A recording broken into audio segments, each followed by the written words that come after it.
The most dangerous manipulation doesn't look like control. It looks like love. You felt it before. That sinking feeling after a conversation where nothing technically went wrong, but somehow you ended up apologizing. That moment when you can't explain why you feel guilty, but the guilt is crushing. That relationship where you constantly second-guess yourself, where your emotions feel wrong, where you're always the one making compromises and it's never enough. You're not losing your mind. You're being manipulated. And the reason you can't see it is because you were never supposed to. Emotional manipulation isn't loud. It doesn't announce itself. It works in whispers, in sighs, in carefully timed silences. It disguises itself as concern, as love, as I'm just trying to help. And by the time you recognize what's happening, you've already been reshaped. Today, we're exposing 7 tactics emotional manipulators use to control the people around them. And more importantly, we're showing you exactly how to spot each one before it takes hold. Emotional manipulation is one of the most common forms of psychological abuse, and it's also one of the least recognized. A 2019 study published in the Journal of Interpersonal Violence found that 78% of adults have experienced at least one form of emotional manipulation in a close relationship, but fewer than 30% recognized it while it was happening. That gap between experience and recognition is not an accident. It's the entire point. Unlike physical aggression, emotional manipulation leaves no visible evidence. There are no bruises, no police reports. The damage happens inside, in your self-worth, your confidence, your ability to trust your own perceptions. Psychologist Dr. Harriet Braiker described emotional manipulation as the systematic use of someone's emotions to control their behavior. The key word is systematic. Manipulators don't improvise. They follow patterns. Predictable, repeatable, identifiable patterns. And once you learn to see those patterns, the manipulation loses most of its power. Here are the 7 tactics you need to watch for.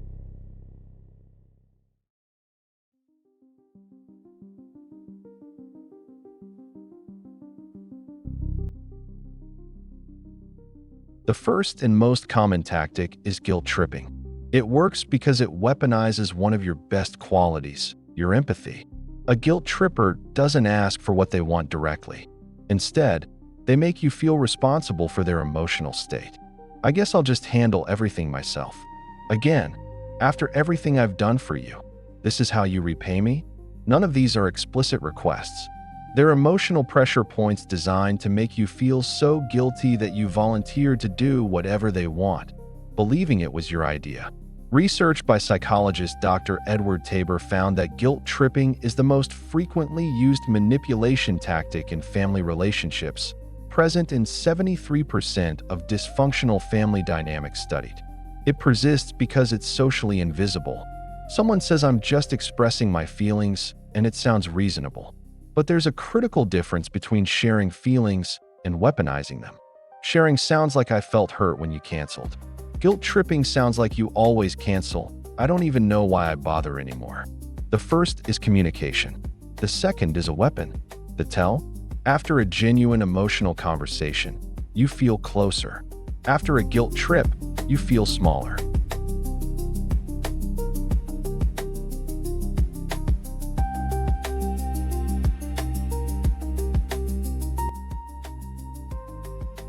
The second tactic takes guilt tripping and escalates it into something far more dangerous.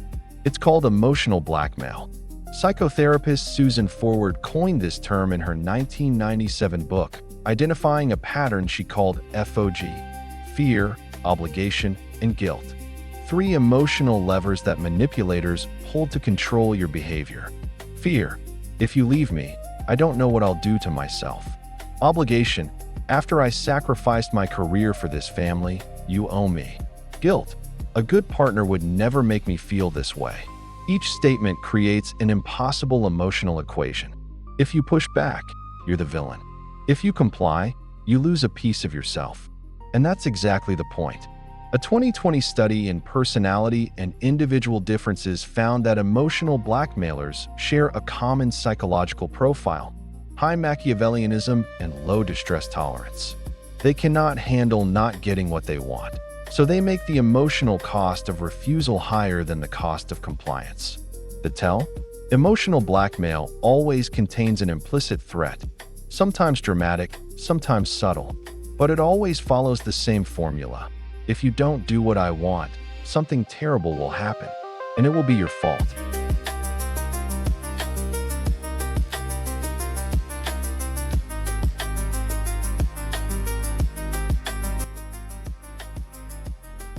The third tactic is one of the most exhausting forms of manipulation because it's designed to keep you running on a treadmill that goes nowhere.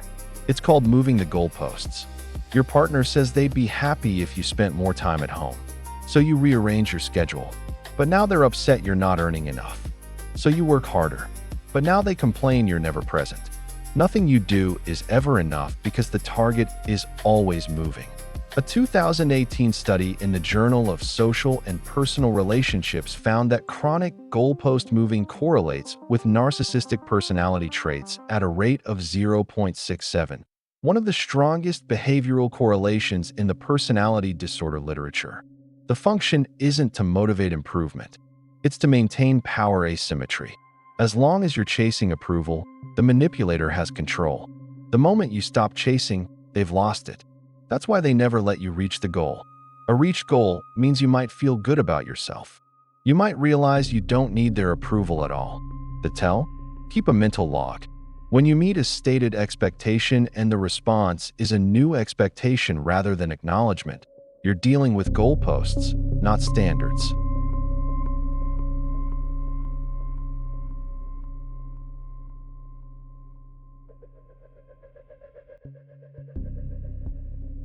The fourth tactic is perhaps the cruelest because it requires trust to function. Every close relationship involves vulnerability. You share your fears, your shame, your deepest anxieties. In a healthy relationship, those disclosures deepen connection. In a manipulative one, they become ammunition. You told your partner you've always felt unintelligent. Now, during every disagreement, they say, "Well, I wouldn't expect you to understand." You shared that your parents were emotionally distant. Now, whenever you set a boundary, they say, "This is why people leave you." The information you shared in trust is now a precision-guided weapon aimed at the exact spot that hurts most. Psychologist Dr. John Gottman, who has studied relationships for over 40 years, calls this using intimate knowledge as a weapon. In his research, couples who engage in this behavior have a 94% probability of divorcing within 6 years. A 2017 neuroimaging study at the University of Michigan found that personal attacks based on intimate knowledge activate the same neural pain circuits as a physical injury. Your brain literally cannot distinguish between a punch and having your deepest insecurity thrown in your face. The tell? If someone consistently uses your vulnerabilities against you during conflict, they're not fighting to resolve a problem. They're fighting to win. And your emotional safety is an acceptable casualty.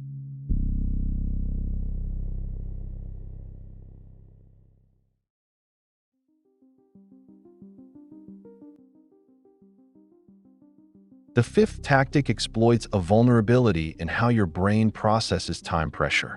If you don't decide right now, the opportunity is gone. "I need an answer tonight," or "I'm moving on. We have to talk about this immediately, or it's over." None of these deadlines are real. They're fabricated pressure designed to bypass your critical thinking. And they work because of a cognitive bias called the scarcity heuristic. When something feels time-limited, your brain assigns it disproportionate value and urgency. You stop analyzing and start reacting. A 2014 Stanford study found that time pressure reduces decision-making quality by up to 60%.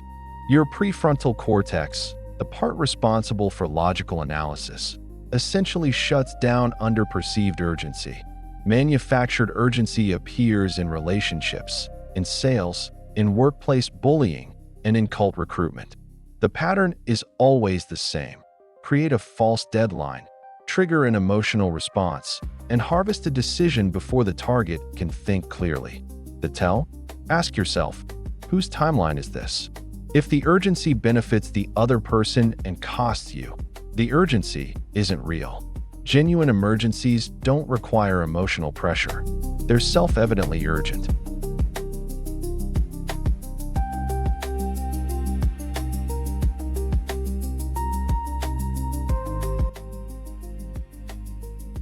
The sixth tactic is a psychological trap so perfectly designed that it was first identified not in relationships, but in studies of schizophrenia. It's called the double bind. Psychiatrist Gregory Bateson described it in 1956 as a situation where a person receives two contradictory messages, and any response to one violates the other. In manipulation, it looks like this: be more independent. Then, when you make a decision alone, why didn't you consult me? Tell me how you really feel. Then, when you're honest, I can't believe you'd say that. Go out with your friends, I don't mind. Then, when you come home, hours of cold silence. Every option leads to punishment. Every response is wrong. A 2016 study in Psychological Reports found that individuals subjected to chronic double binds showed significantly elevated cortisol levels and symptoms consistent with learned helplessness, the state where you stop trying to improve your situation because nothing you do makes a difference. The double bind is especially devastating because it attacks your ability to act at all. Guilt tripping controls what you do. Moving goalposts control how well you do it. The double bind makes you afraid to do anything. The tell? If you find yourself rehearsing both options and concluding that both will make the other person angry, you're in a double bind. The correct response isn't to find the right answer. It's to name the trap.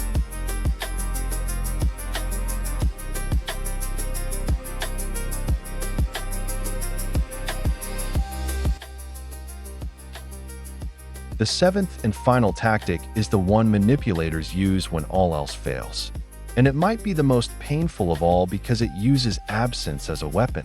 Emotional withdrawal is the systematic removal of warmth, affection, and emotional presence as punishment for behavior the manipulator doesn't approve of. They don't yell. They don't argue.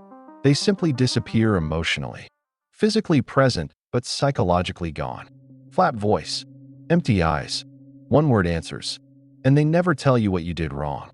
You're left replaying every interaction, searching for the mistake, willing to do anything to bring back the person you love.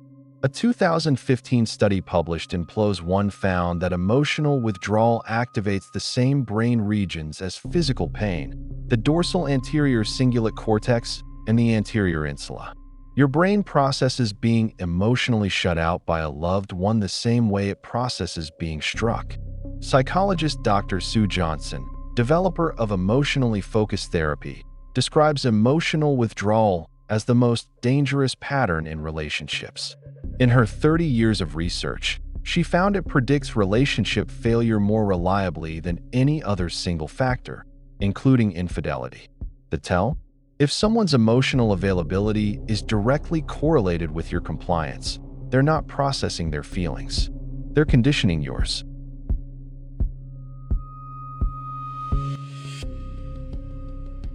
Now that you know the 7 tactics, here's how to protect yourself. First, name it. Manipulation thrives in ambiguity.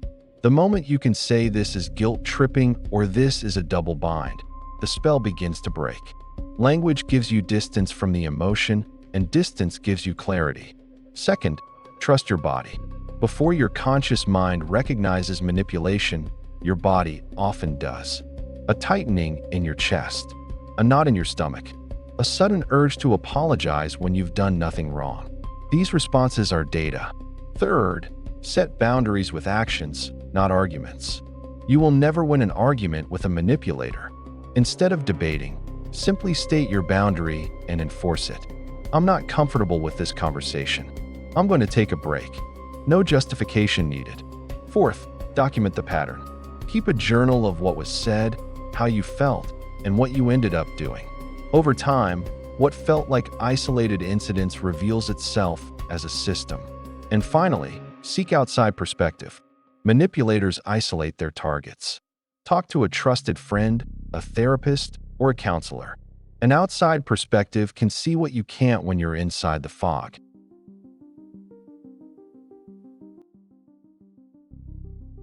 If this video helped you recognize something you've been experiencing, subscribe.